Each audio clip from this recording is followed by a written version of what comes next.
একসময় বিশ্বসেরা বাংলাদেশি অলরাউন্ডার সাকিব আল হাসান নিজের Facebook page থেকে জন্মদিনের শুভেচ্ছা জানান ভারতে পালিয়ে যাওয়া সাবেক প্রধানমন্ত্রী শেখ হাসিনাকে। ঠিক কিছুক্ষণ পরই ক্রীড়া উপদেষ্টার প্রোফাইল থেকে দেওয়া হয় অন্য একটি পোস্ট। বলা হয় সাকিবকে পুনর্বাসন না করার সিদ্ধান্তই সঠিক ছিল। এরপর সাকিব তার ফেসবুকে একটি পোস্ট লিখেন, যার অর্থ দাঁড়ায় বাংলাদেশ দলের হয়ে কার বাধায় তিনি খেলতে পারছেন না তা তিনি বুঝতে পেরেছেন। এরপর একটি বেসরকারি টেলিভিশন চ্যানেলে 29 সেপ্টেম্বরে দেওয়া সাক্ষাৎকারে ক্রীড়া উপদেষ্টা আসিফ মাহমুদ সজীব ভুঁইয়া জানান, সাকিব আল হাসান বাংলাদেশের টিমে আর খেলতে পারবেন না।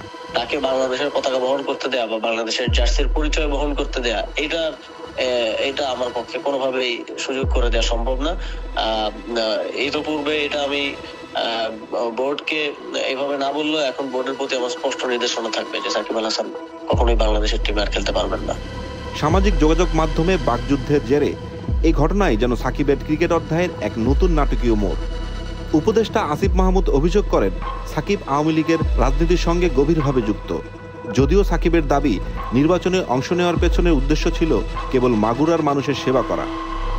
12তম জাতীয় সংসদ নির্বাচনে মাগুরা 1 আসন থেকে সংসদ সদস্য নির্বাচিত হওয়ার পর থেকে সাকিব বিদেশে অবস্থান করছেন। গত বছরের জুলাই আগস্টের গণ আন্দোলনের পর আওয়ামী লীগ ক্ষমতাচ্যুত হলে তিনি আর দেশে ফেরেননি। এদিকে তার বিরুদ্ধে হত্যা মামলা, শেয়ার বাজারে জালিয়াতি ও দুর্নীতি দমন কমিশনের একাধিক অভিযোগ ঝুলে আছে। এসব কারণেই তাকে জাতীয় দলে ফিরিয়ে আনার প্রশ্নই ওঠে না বলে মন্তব্য করেন আসিফ।